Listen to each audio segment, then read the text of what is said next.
and to all of you, and Congressman, I'll start with you, would and should the U.S. actually commit U.S. troops to defend Taiwan if China were to move?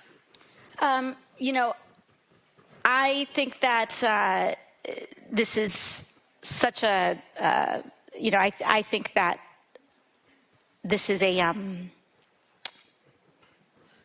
of course a very long-standing policy of the United States.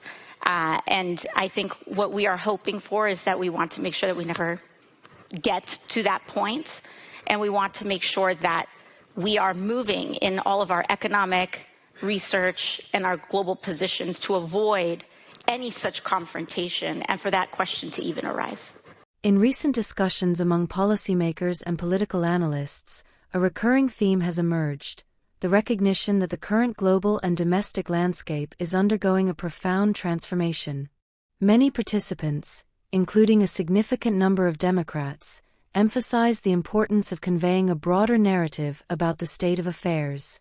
They highlight that the issues at hand are not merely superficial or transient, but represent a critical juncture in history. They stress that the situation we face today is exceedingly serious, an era characterized by unprecedented challenges that demand a recalibration of our understanding of leadership and governance.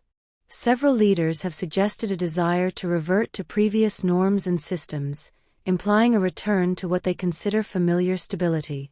However, there is a growing consensus that this approach is insufficient. We are indeed living in a new era, one marked by complex geopolitical shifts and domestic upheavals that require acknowledgement of a new reality. Despite this, there is a strong belief that the majority of Americans remain committed to fundamental principles such as the rule of law and the preservation of democracy. These values are seen as vital anchors in a tumultuous world.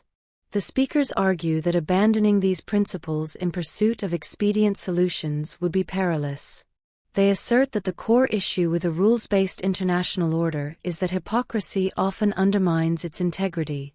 When Western nations overlook injustices or turn a blind eye to problematic behaviors in certain populations or regimes, it exposes vulnerabilities within the system.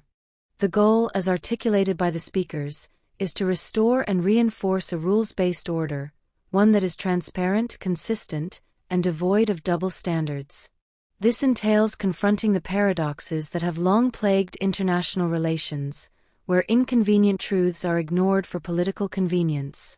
They call for a renewed commitment to accountability and fairness on the global stage. The conversation then shifts to a pressing geopolitical concern: the escalating tensions surrounding Taiwan and China's assertiveness. A question is posed to a congressional representative about the United States' potential response if China were to take aggressive action against Taiwan.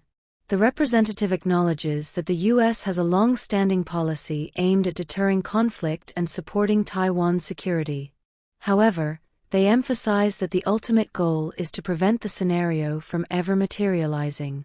The representative explains that the United States is actively engaged in a range of measures, economic, diplomatic, and strategic, to avoid reaching a point of confrontation. The focus is on dissuading China from making a move through a comprehensive approach that includes strengthening alliances, maintaining credible deterrence, and promoting stability in the region. They underscore that the U.S. hopes to manage the situation through diplomacy and strategic positioning, rather than military intervention, though they recognize the importance of being prepared for any eventuality.